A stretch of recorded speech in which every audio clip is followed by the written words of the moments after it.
everyone, it's Nicole and I'm here with another layout that I got completed at my scrapbooking weekend away back in May.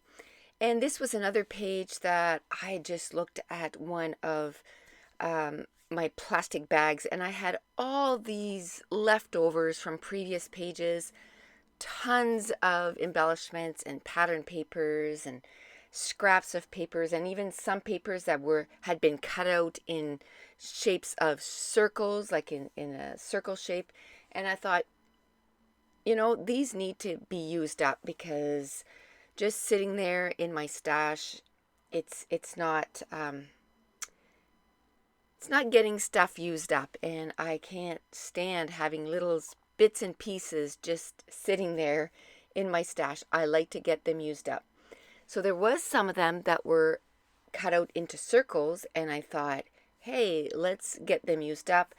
When I had brought sort of I just grabbed a bunch of photos when I went, because I didn't have time to match the photos to the pattern papers before I left from my scrapbooking getaway. I just didn't have the time. So what I did was I just grabbed a whole bunch of photos, and then while I was putting the pages together, I would just go through the photos and kind of figure, which photo would look good with what. And I found that this 5x7, this is a 5x7 of the Statue of Liberty, was just the perfect tones for these colorings of pattern paper. Like, if you could see it in person, the background paper is just a cardstock, and it's just like an aqua. And then the pattern paper, that's sort of, I'd say about 7x12. On camera, it doesn't look like it, but it's actually sort of, it's darker at the top and it gets lighter at the bottom. And at the bottom of the page, it's almost exactly the same color as the robe of the Statue of Liberty. So I thought it just matched perfectly.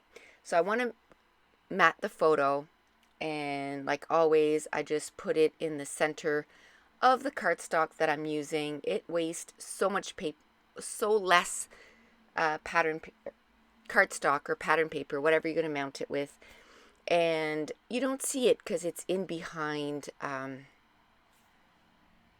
some other layers that you put on there. And I know we all have, a ton, or a lot of us have a ton of stuff, but I always joke and say that my scrapbooking supplies was my retirement list. And I've really, really slowed down actually in the last, I'd say 7 months, 8 months. I've really slowed down my scrapbooking buying, and you can tell I barely have any scrapbooking hauls. And it's not because I'm buying it I'm not sharing. I'm just not buying that much. And I did order the click kits, and I received my first one on Friday, which today's the 19th, so whatever Friday would have been, 17th, maybe. And I'll be sharing with you the click kit that I got for June in the next few days there. Tonight is my last night shift, night number 5, so I'm looking really forward to being done tomorrow morning. And then I have 4 days off, and it's calling for amazing weather, and I can't wait. So I can't remember if I shared this in the last videos, but we bought some new bikes for myself, my husband, and my son, and we managed to go once out last Saturday, and it's been raining ever since. So I'm looking forward to this week and being able to go out and do some biking. But yes, so I have a lot of supplies, and I think a lot of us do.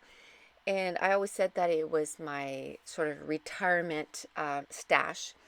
And now that we're building a new house, I've kind of prepared myself, and for the last few months have not bought too much. I went like 4 or 5 months without buying anything, and then I bought some stuff at the Crop and Create. And I'm working on using up my supplies. And this is what this is. This was a bunch of scraps that I just threw together because it had the same tones. A lot of these things were used on different pages. There was just little strips of them left. And like I said, those circles, I had cut them up for another page. I can't believe if those were used in, I think those were used in a class, maybe the 2-page spread class.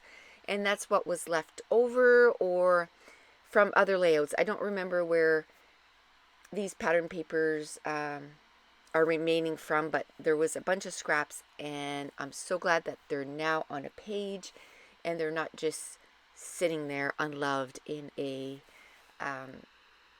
plastic bag.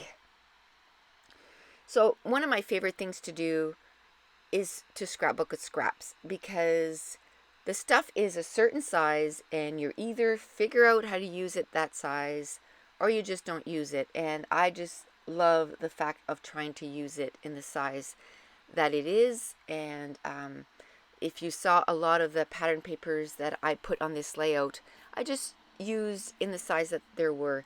You know, I mounted the photo with the cardstock, and then I had a 4x6 Project Life card, and I just sort of mounted the top part of the photo, and then I had a strip with the chevron. I stuck that in behind the photo, and then there was another little piece of pattern paper that looks like, I don't know, maybe drops of water on it, or I don't know, it has kind of different shades on it, and I just put that right beside the photo, and then I built a little cluster right there using one of the cut aparts, and then the leftovers that I found that I had not used on other layouts. So you can see here there's quite a bit of stickers that I had not used from previous layouts. So I'm just splitting them in between all the 3 different embellishment clusters. And really, there's not going to be any title on this layout. That little tab that I just put there that says Splendid, that's pretty much my title. And above that, there's a little label, and I'm going to put the date there.